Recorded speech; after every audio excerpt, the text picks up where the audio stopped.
thing with abortion is that there are always two bodies, two lives, and two people involved in this. You've got the woman's and the unborn child. This is actually acknowledged in the law, so they reference the unborn specifically. And biologically as well, one person, the woman, can't have two different and unique DNA codes simultaneously. So that is further evidence that we're dealing with two unique lives here. And we also have to ask the question, why does society discourage women during pregnancy from smoking or drinking or other substance use? There's an acknowledgement there that it's more than just the woman's life involved, that there's a responsibility there because of that unique relationship that they have during pregnancy. Within this question is another question about the value of life and when it might be valuable.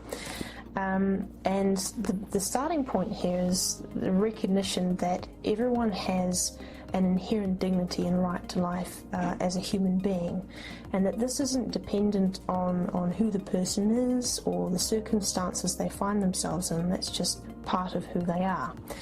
But abortion here treats the life of the unborn as of less value and expendable. The relationship that it creates is prioritizing one life over another. If we look at abortion on the grounds of disability, it's actually discrimination, because it's saying that if someone has less ability, which is the case with disability, that person has less worth. So you're making a value judgment about what that life is worth based on circumstances or features of their person. And this better dead than disabled idea goes beyond this issue, but specifically with abortion it's particularly troubling because that unborn child who may or may not have a disability isn't able to articulate the value of their life. So you've got a power imbalance there in that relationship. And so all of this discussion about, oh well, if it's disabled or it might have a less quality of life, it goes against the principles of equality and the rights of all persons, which we articulate in our faith as, that inherent right to life, the sanctity of life, which is also translated into the laws of our country.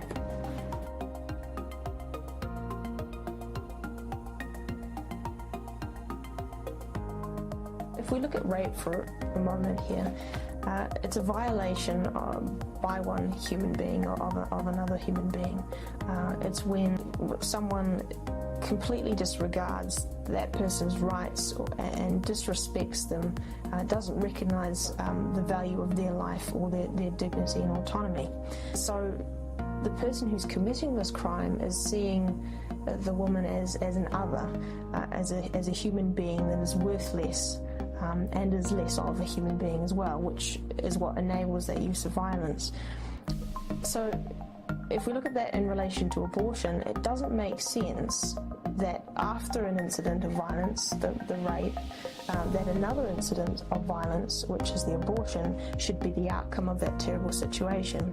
So what we're seeing is a continuing violent cycle, disregarding the inherent dignity of people and the value and worth of that person's life. So we see that the rapist is disregarding the value and dignity of the woman, and then the outcome of if the woman has an abortion is that there's a disregard for the inherent dignity and value of the unborn. So the remedy to this is to break that cycle of violence by offering proper support and counselling and all the care that we can provide to wrap around the woman who's gone through this terrible situation and to work through the trauma and any outcomes of that rape in positive and constructive ways that doesn't continue any more violence.